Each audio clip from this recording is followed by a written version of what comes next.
നമസ്കാരം. ചോര പുരണ്ട കത്തിയുമായി അയാൾ ശാന്തനായി ആ സ്കൂട്ടറിന് പിന്നിലിരുന്നു. അമ്മയെ കഴുത്തറുത്തു കൊന്നുവെന്ന പരിഭ്രമമോ ചെയ്ത തെറ്റിൽ നീറ്റലോ ആ മുഖത്തിലായിരുന്നു. കേളകം പോലീസ് സ്റ്റേഷന് തൊട്ടടുത്തെത്തിയപ്പോൾ സ്കൂട്ടർ നിർത്താൻ ആവശ്യപ്പെട്ടു. പതറാത്ത കൈകളോടെ കടയിൽ നിന്ന് ഒരു സിഗരറ്റ് വാങ്ങി അത് കത്തിച്ചു.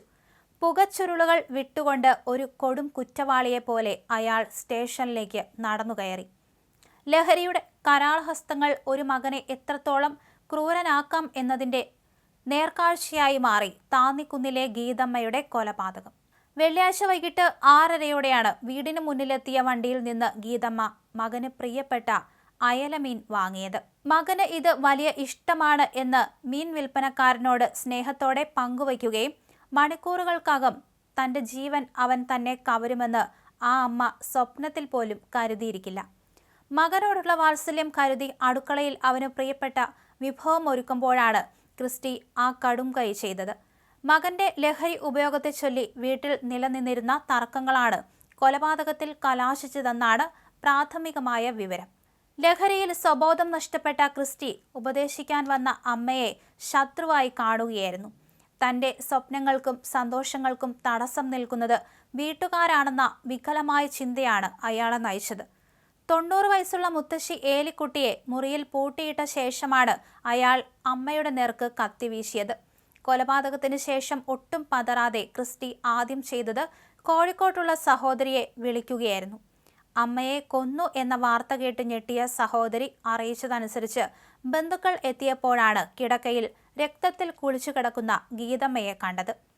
മണത്തണയിൽ റിസോർട്ട് നിർമ്മാണത്തിനായി പോയ പിതാവ് തങ്കച്ചൻ മടങ്ങിയെത്തുന്നതും കാത്ത് അയാൾ വീട്ടിൽ തങ്ങുകയും ചെയ്തു.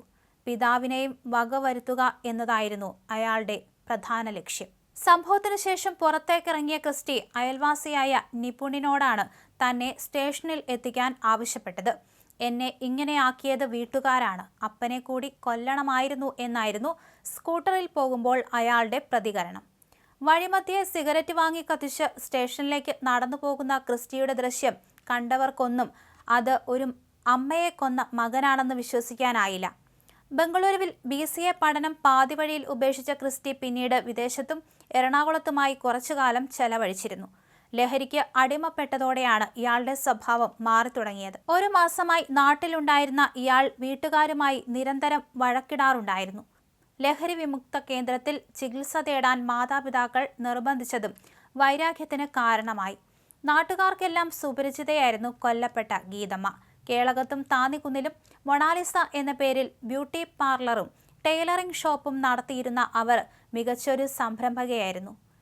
പുഞ്ചിരിയോടെ അല്ലാതെ ആരോടും സംസാരിക്കാത്ത പ്രകൃതം. ഭർത്താവ് വിദേശത്തായിരുന്ന വർഷങ്ങളിലെല്ലാം വീടും ബിസിനസ്സും മക്കളുടെ കാര്യങ്ങളും ഒരേപോലെ നോക്കി നടത്തിയ കരുത്തുറ്റ സ്ത്രീയായിരുന്നു അവർ. പൊതുപ്രവർത്തന രംഗത്തും ഗീതമ്മ സജീവമായിരുന്നു. മഹിളാ മോർച്ച ജില്ലാ കമ്മിറ്റി അംഗം എന്ന നിലയിൽ രാഷ്ട്രീയ രംഗത്തും സജീവ സാന്നിധ്യമായിരുന്ന ഇവർ കഴിഞ്ഞ ദിവസങ്ങളിൽ പേരാവൂർ മണ്ഡലത്തിലെ സ്ഥാനാർത്ഥിക്കായി വീടുകൾ കയറി വോട്ട് ചോദിക്കുന്ന തിരക്കിലായിരുന്നു. എല്ലാ കാര്യങ്ങളിലും മുൻനിരയിൽ നിന്നിരുന്ന ഒരു സ്ത്രീയുടെ ജീവൻ ലഹരിക്ക് അടിമയായ സ്വന്തം മകൻ തന്നെ കവർന്നു എന്നത് നാടിന് വലിയ ആഘാതമായി. മകന്റെ ക്രൂരതയറിഞ്ഞ് പിതാവ് തങ്കച്ചൻ തളർന്നു വീണു. റിസോർട്ട് നിർമ്മാണത്തിന്റെ തിരക്കുകൾ കഴിഞ്ഞ് വീട്ടിലേക്ക് മടങ്ങാനിരുന്ന അദ്ദേഹത്തിന് കേൾക്കേണ്ടി വന്നത് തന്റെ ഭാര്യയുടെ വിയോഗ വാർത്തയായിരുന്നു. നെഞ്ചുവേദന അനുഭവപ്പെട്ട അദ്ദേഹത്തെ പേരാവൂരിലെ സ്വകാര്യ ആശുപത്രിയിൽ പ്രവേശിപ്പിച്ചു. മകനെക്കുറിച്ചുള്ള അമിതമായ പ്രതീക്ഷകൾ തകർന്നു വീണതിന്റെ ആഘാതത്തിലാണ് ആ പിതാവ്.